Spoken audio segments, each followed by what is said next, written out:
Over the span of Geometry Dash's 2.2 update, there's been a lot of debate whether CBF is considered cheating or a tool. Amongst these conversations, another ETS mod that's brought up is the FPS Bypass. This last one got implemented in the game in 2.2, but players used it in 2.1 via a hack client. So why do these two get compared constantly and cause a lot of division within the community?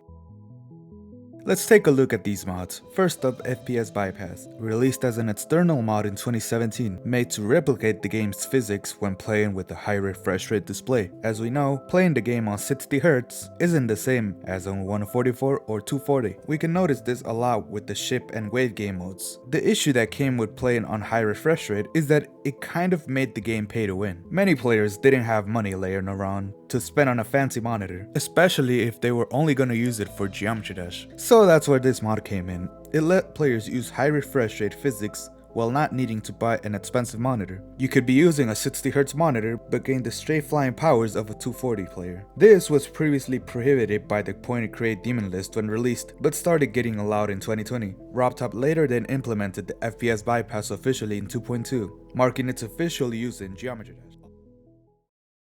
Although FPS Bypass is awesome, and probably one of the best things to be added into the game, it still has its problems. The bypass still relies a lot on the device and components you're using.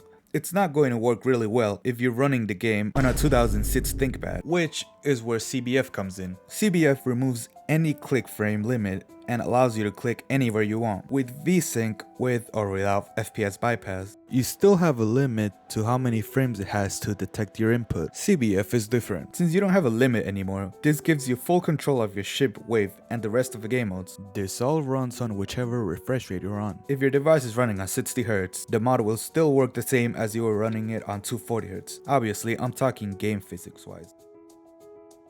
These two mods in their respective times have caused a lot of controversy. Even people back then didn't accept FPS bypass as legitimate. The difference this time around with CBF is that people are much more divided compared to bypass. Let's compare them. First, let's quickly mention the similarities. These both originated as external hacks for the game, one being on MegaHack and the other one on Geode. These change game physics of the game, although kind of in their different ways. Alright, those are pretty much the essentials. Players compare these two mods specifically because of how they work. Well, yes, they both change the physics, but there's a reason why CBF is a hard thing for players to accept. While the FPS bypass was made to replicate something that was achievable by buying an expensive monitor, that isn't the case with CBF. And please correct me if I'm wrong down in the comments. But in GD Vanilla, there's no way to replicate what CBF does, which is allowing you to click freely on a level without limit. And this is especially true on 2.2, capping the game up to 240 frames per second with the implementation of bypass. I mean, according to Rob. You could make the argument that you had less input delay with bypass than on VSync back in the day. Honestly, that might be true, but in my specific case, I didn't notice the input delay when I had a high refresh rate monitor. But that's probably because I'm an idiot and didn't notice it. CBF in short is doing something that isn't possible in GD Vanilla. Bypass with or without VSync. Apparently Rob is working on his version of CBF, but we all know how long he takes and it might not be the same. On the other hand, using CBF doesn't mean the game automatically turns super easy. It still takes a lot of work to beat a level with it, although one could argue less. But completely discrediting the player isn't good either. I personally only used it once and didn't notice anything, so I switched back to 240 VSync. Do I agree with people who use it?